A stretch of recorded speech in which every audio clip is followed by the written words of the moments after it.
مینوں شوق مدینے جاون دا میرے دل وچ حسرت ہور نہیں۔ بسم اللہ الرحمن الرحیم۔ مدنی لا یوٹیوب میں خوش آمدید۔ السلام علیکم ناظرین، آج ایک اور عمل کے ساتھ آپ کی خدمت میں حاضر ہوں۔ ربیع الاول کے پاک مہینہ ختم ہونے والا ہے۔ اس مبارک مہینے کے ختم ہونے سے پہلے آپ نے یہ عمل کرنا ہے۔ اس عمل سے آپ کی مانگی گئی ہر دعا قبول ہوگی۔ ناظرین، آج جو میں آپ کو عمل بتا رہا ہوں اور آپ نے اس کو ربیع الاول سے ختم ہونے سے پہلے لازمی کرنا ہے، یعنی کہ آپ بے اولاد ہیں تو اس عمل سے اولاد کی نشانی لے لیں۔ صرف آپ نے ایک ایسی تسبیح جو تہجد کے وقت کرنی ہے اولاد کے لیے، یہ تسبیح آپ نے ربیع الاول کی برکتوں میں شامل کرنی ہے۔ اس عمل کو مرد چاہے یا عورت چاہے دونوں کر سکتے ہیں۔ اللہ تعالیٰ سے دعا کریں، انشاءاللہ اس مبارک مہینے کی برکت سے اللہ پاک آپ کو ضرور اولاد عطا فرمائے گا۔ ناظرین، تہجد کا وقت ایسا قیمتی وقت ہوتا ہے کہ اس وقت اللہ تعالیٰ خود آواز لگاتا ہے کہ ہے کوئی طلبگار مجھ سے مانگنے والا، کوئی بخشش طلب کرنے والا۔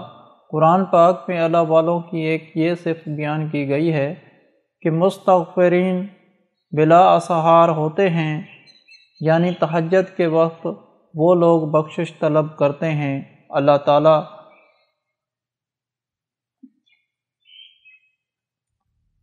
تعالیٰ نے قرآن مجید کی آیت میں فرمایا ہے کہ جو لوگ اولاد کی نعمت چاہتے ہیں تو وہ کثرت سے استغفار کیا کریں۔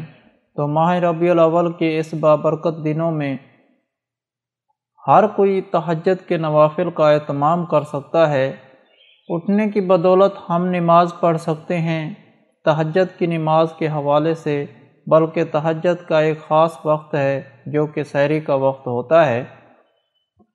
جس وقت ہم سحری کر رہے ہوتے ہیں یہی تہجد کا وقت ہے۔ تو آپ نے جو لیڈیز ہیں اگر وہ سحری کے وقت اس عمل کو کریں تو انشاءاللہ اللہ پاک کی رحمت ہوگی۔ اللہ پاک آپ کی دعاؤں کو ضرور قبول و منظور فرمائیں گے۔ ناظرین، تہجد کے اوقات میں زیادہ اللہ تعالیٰ کے آسمان دنیا پر اثرات ہوتے ہیں اور اللہ تعالیٰ پکار لگاتے ہیں کہ ہے کوئی جو مجھ سے مانگنے والا ہے، کوئی جو بخشش طلب کرنے والا، اور میں اس کو عطا کروں۔ تہجد کا ایک ایسا وقت ہے جب خود رحمان آپ کے اوپر رحمت برسانے کے لیے تیار ہوتا ہے۔ آپ اس وقت میں عمل کریں، انشاءاللہ اللہ پاک آپ کے تمام بے اولادوں پر اپنا رحم و کرم فرمائے گا اور اولاد عطا فرمائے گا۔ اب چلتے ہیں عمل کی طرف۔ عمل بتانے سے پہلے آپ لوگوں سے گزارش ہے جو میرے چینل پر نئے آئے ہیں وہ مدنی علاج چینل کو سبسکرائب کریں اور ساتھ لگے گھنٹی کے بٹن کو بھی دبا دیں تاکہ ہماری ہر آنے والی ویڈیو آپ تک پہنچے سب سے پہلے۔ ناظرین، آپ نے عمل کس طرح کرنا ہے؟ آپ نے 2 رکعت نفل نماز حاجت کی نیت سے تہجد کے وقت ادا کرنی ہے اور اولاد کی نیت سے پڑھیں۔ اس کے بعد بیٹھ کر آپ نے 1000 مرتبہ کلمہ طیب لا الہ الا اللہ محمد الرسول اللہ، یہ کلمہ آپ نے صرف اتنا پڑھنا ہے، لا الہ الا اللہ، لا الہ الا اللہ، لا الہ الا اللہ تک پڑھنا ہے اور محمد الرسول اللہ نہیں پڑھنا۔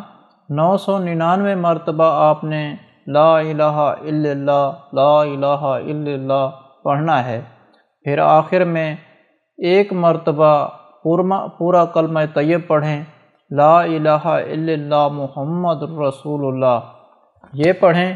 اس کے بعد آپ کا 1000 مکمل ہو جائے گا اور آپ نے ایک استغفار کی تسبیح کرنی ہے اور اللہ تعالیٰ سے اولاد کے لیے دعا کرنی ہے۔ انشاءاللہ اللہ تعالیٰ ان تمام لوگوں پر اپنا رحم و کرم اور فضل فرمائیں گے جو اولاد کی نعمت سے محروم ہے۔ جو اولاد کی نعمت چاہتے ہیں اس وظیفے کو آپ خود بھی کریں اور اپنے پیاروں کے ساتھ لازمی شیئر کریں، کیونکہ شیئر کرنا صدقہ جاریہ ہوتا ہے۔ اگر آپ خود کوئی عمل کر رہے ہیں اور آپ دوسرے تک بھی پہنچا رہے ہیں تو نبی کریم صلی اللہ علیہ وآلہ وسلم کی حدیث کا مفہوم ہے، جس نے کسی کو خیر کے کام کرنے کی اس کو دعوت دی، اللہ پاک اس کے لیے بھی اتنا ہی ثواب لکھتے ہیں جتنا کہ اس کی نیکی کرنے والے کے لیے ہوتا ہے۔ تو جتنا کہ اللہ پاک اس کو عمل کی برکت عطا فرمائیں گے، آپ کے حصے میں بھی اسی طرح کی برکت اور فیض آئے گا۔ تو میں ہمیشہ سے آپ سے کہتا ہوں کہ اس عمل کو ضرور اور اللہ کے اذکار کو ضرور پھیلایا کریں۔ اللہ تعالیٰ سے جہاں اپنے لیے دعا کرتے ہیں اولاد کے لیے، وہاں ان تمام لوگوں کے لیے بھی لازمی دعا کیا کریں جو اولاد کی نعمت سے محروم ہیں، جو اپنا نام لکھ کر اولاد کے لیے دعا کی درخواست کرتے ہیں، اور وہ تمام لوگ جن کو ہم نہیں جانتے، یا اللہ وہ دنیا کے کسی بھی کونے میں مسلمان ہیں جو اولاد کے لیے ترس رہے ہیں، یا اللہ جو تجھے پکارتے ہیں، تیرے ذکر و اذکار کے ساتھ تجھ سے مدد طلب کرتے ہیں اور اس بات کا یقین رکھتے ہیں کہ یہ تمام دعائیں تجھ سے ہی مانگتے ہیں، یا اللہ ہم تیری عبادت کرتے ہیں، ہم تیرے سوا کسی کے آگے ہاتھ نہیں پھیلاتے، یا اللہ ان تمام لوگوں پر اپنا رحم و کرم کر دے اور ان لوگوں کو اولاد کی نعمت عطا فرما اور ہمیں بھی اولاد عطا فرما دے، آمین۔ اس کے علاوہ ہر جمعرات کو دعا کا انتظام ہوتا ہے، آپ بھی اس دعا میں شامل ہونا چاہتے ہیں تو کمنٹ میں اپنا نام لکھ دیں اور آپ کو دعا میں شامل کیا جائے گا۔ اگر آپ لوگوں کو آج کا عمل پسند آیا ہو تو پلیز میرا چینل مدنی علاج کو سبسکرائب کریں اور ویڈیو کو لائک کریں اور اپنے دوستوں رشتہ داروں کے ساتھ شیئر کریں۔ اجازت چاہتا ہوں، اگلی ویڈیو تک اللہ حافظ۔